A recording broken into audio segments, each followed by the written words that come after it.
Have a jolly good time at the most magical place on earth. There are a lot of things for you and your family to do and see at Disney World during the holidays.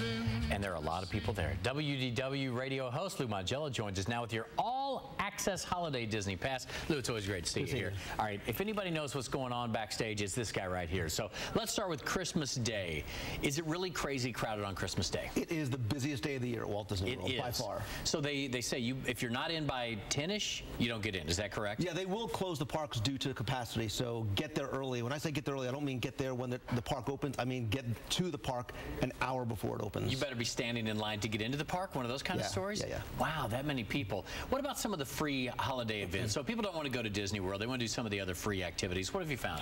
I think one of the nicest things to do at Disney during the holidays for free is to visit the resorts, especially the monorail resorts. They're beautiful this time of year. The Gingerbread House at the Grand Floridian is an attraction in and of itself. Okay, let me stop you there very quickly. I didn't know that people would just go to the resorts and look around. So that's an attraction? You've done this It's stuff? A thing. It's a thing really? To go to the resorts. Yeah, the Polynesian Village Resort just reopened their lobby. Construction walls been up for a long time. The new lobby is beautiful.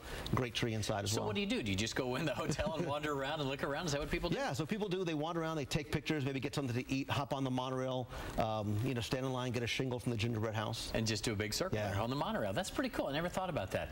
What about other resorts? Not maybe those on the monorail line, but some of the others. Are they pretty cool as well this time? Yeah, Beach Club and Boardwalk also have great holiday displays with gingerbread houses. You can buy gingerbread and just sort of walking around and getting a feel for the holiday season. Okay, let's talk about some of the other holidays. You also have New Year's Eve, New Year's Day. Those got to be packed down there too. What happens? Yeah, same thing. New Year's, very, very crowded. My best advice is to pick your park and stay there because they will close for capacity as well. So on those days as well. Yeah. Okay, it's interesting you say that. I just got a text or an email, rather, Twitter, that's what I'm trying to say, and they said, okay, if it shuts down early, say it shuts down at 10 to noon, somewhere in there, can you go back later, like around 5 or 6, and see the evening stuff? Does it make any difference if you go back later? It depends. If you have a dining reservation, certainly they'll let you back in. Actually, the best advice I can give you is the fireworks for New Year's are spectacular, but Magic Kingdom actually does their Fantasy in the Sky fireworks on the 30th, so you can go see them on the 30th when it's not so crowded, and then either do another park or resort on New Year's Eve. We happen to fly back into town every year on New Year's Eve, and we get to see them from the sky as we're coming in, so that's always fun. Now, what about other things out there on the parks? What would you suggest if you're thinking about going to Disney World, you can't get in, what would you do?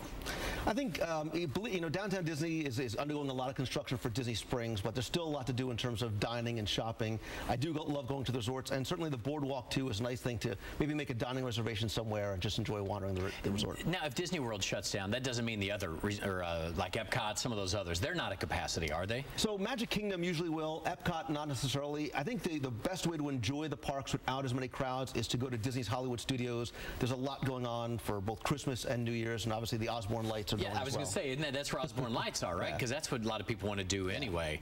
All right, bottom piece of advice. If you're in town or a local, what would you do today?